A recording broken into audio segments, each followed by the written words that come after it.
What's up, guys? Forrest Lasso, number 3, center back here with FC Cincinnati, here talking at IMG Academy with Cincinnati Soccer Talk. Perfect. So we've talked to you on Cincinnati Soccer Talk once already, so some of our fans have probably already got to know you, but maybe we'll delve a little deeper into you, just some questions. Obviously, we know you're a center back. Have you played other positions besides center back? Growing up, I was an outside left mid. I was 5'6" when I was 16, so I wasn't always this big. So when I was a little smaller, I played in the midfield. And then, of course, when we go down a goal late into games or something, they always throw the big man up top to wreak some havoc. You're a striker in desperation. I think if you ask any defender, we're all strikers at heart. So. Okay. Excellent. But center back's the position you're most comfortable. Center back is home. Yeah. What about left foot, right foot? Left-footed. Left-footed. Dominantly left-footed. You know, I've been working over the years to get the right foot to an equivalent level, but it takes some time. But definitely stronger on the left. Left okay. side, yeah. Perfect. So let's talk about your history in soccer. What was your most memorable moment? Oh man. Wow, there's a lot of them. I think my most memorable moment would probably be my rookie year. My first professional goal was a game winner in double overtime with the Charleston Battery. Electric. Just that first one's always pretty special, especially professionally. So that one's something that stuck with me for a while. You said it was a game winner too. It was, yeah. Game winners are always nice. Yeah, exactly. Even more. Besides soccer, do you have any passions off the pitch? I do. I love to write. Besides working out. Well, yeah, I guess so. But I love to write. I studied business economics, you know, minored in marketing and stuff like that. So I love expressing what I'm feeling or what's going through my head on paper, giving someone else a feel for what's going on. And you have a blog, right? I do. I do. I have plug it here. Yeah, faithfamilyfootball.com. It's a little blog I started about 6 months ago, just trying to give us inside perspective of the life of a professional athlete. So should just share the experience with everybody else. I'd be selfish just to keep it to myself. Okay.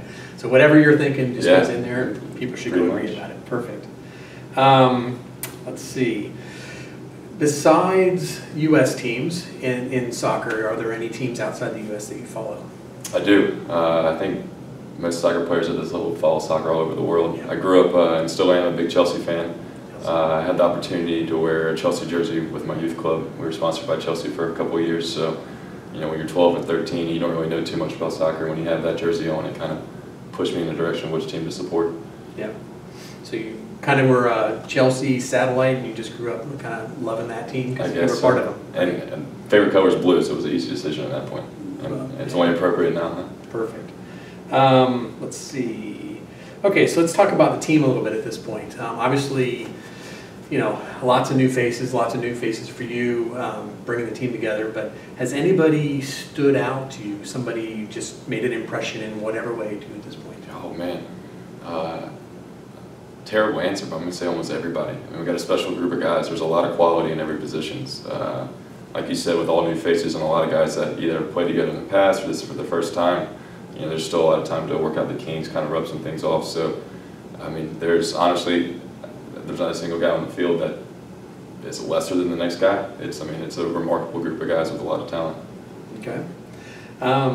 What about humor? Obviously, you've got to work together as a team, but you got to have those light moments as well. Is there anybody who stood out as maybe the joker of the group, who's going to lighten up those moments when things get tense? Manu, man, he's experienced, very talented, but he knows how to have some fun. I mean, we all like doing it with a smile on our faces, and that's something we try to remember at the end of the day. But Manu's got a great sense of humor about him. Okay.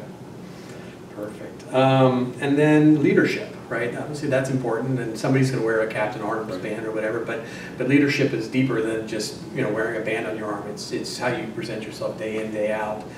Is there anybody who has kind of risen up out of the group in your mind and kind of shown leadership? Yeah, definitely. I think it's also positional. You know, defenders are, we're our own little group. The goalkeepers have their own group, midfielders, forwards, so have you. But for me, I think I would go with Deckel. I mean, he's very experienced. He's been all over the world playing, played against the top talent. Justin as well. Nothing against the age, but the guys that have more experience have seen the game, know a little bit more. But that also, contradicting what I just said, there's plenty of young guys that have leadership roles or are just natural leaders. I think the coaching staff did a brilliant job of putting together a group of guys that all can lead, whether they want to or not. I think everybody has that ability. Okay. Well, of the people I've spoken to so far, you have a unique perspective in that you have played in the USL in the Eastern Conference. So you've actually been to Cincinnati, at least for a game standpoint. So you have some idea of what the city was like and the environment was like. But what were your impressions of Cincinnati coming into the city? Oh man, so I was able to play in Nipper for three games, 3 times. I mean, the atmosphere was electric. I didn't know much about the city. When you're on the road, you're kind of just confined to your hotel. You're in the mindset of doing your job on Saturday night.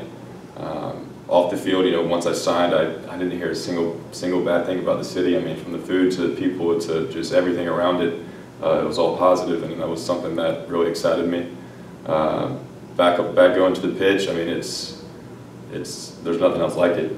I mean, it's in the States, there's just, I mean, in the world even, I mean, it's just, it's an atmosphere and an environment I think everybody craves to play in front of, whether you're home or away. It's like a little kid's dream, I guess, for lack of better words. Everyone wants to play in an atmosphere like that. Yeah, and you've actually scored a goal in Nippert Stadium against FC Cincinnati, in front of the Baileys, I recall. So that must have been an experience. It was. Once I signed here, I caught a little heat. I think I scored back in Charleston against Cincinnati at the beginning of the year last year, and then again in Cincinnati. So when signing, I caught a little heat from the fans but at that time, I was just doing my job. My job then was to do the job in the jersey I was wearing. So I'm looking forward to maybe doing it on the other side of things. Yeah, when the guy beats you, you bring him on your team, right? That works for me. So you talked a lot about the fans, the stadium, the environment. You said you didn't really get to see much of the city when you were traveling.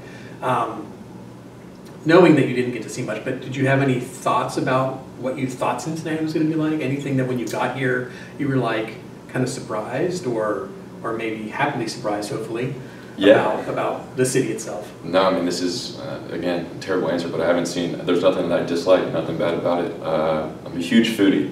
I love food, so being able to, Cincinnati's been great so far. All the restaurants have started to dive into a couple places here and there, but you got to be a little conscious about what you eat. Sure. Especially during the season, especially during preseason.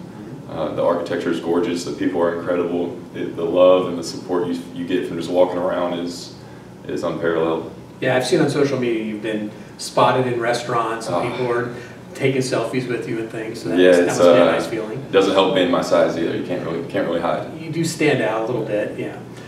So you mentioned a lot of good places. Any place you want to mention as exciting that you've really enjoyed? I went to Skyline. I think that was a must. You have to try it. And you said 5-way. So. I did the 5-way and the cheese coney, and it was quite the experience. Something I probably won't be able to do much during the season. But no, that would be good. You should restrain yourself. Yeah, it was good. I love the Eagle. My mom and my sister were able to come up the first weekend I moved in before preseason, so we went to the Eagle, and that was home cooking. Can't complain with fried chicken, collards, mac and cheese. Still have like a whole list of 80 or 90 so places I need to visit. So. It's going to take a little while to find my favorites, but definitely looking forward to it. You're definitely active on social media, so I'm sure people are giving you continuous suggestions. They are. That's excellent. It's been great. All right. So yeah, usually I end with the Skyline question, but since you've already answered it for me, I think that's kind of a wrap. We got you. Sweet. So awesome. Thanks a lot. I appreciate it. Thank you, sir. Looking forward to the season. Oh man, I can't wait. We'll get out there. So.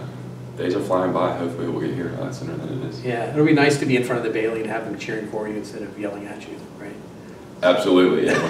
When I scored that goal in Cincinnati, the reception was much different. Yes. Whether they were cheering or saying choice words, it was a little different. If it was loud, it wasn't cheering, so it was the choice words. Touche. Yeah. Touche. Yeah. But no, it'll be great. Yeah, I'm looking forward to it. Thanks again. Thanks, man. Yeah, man.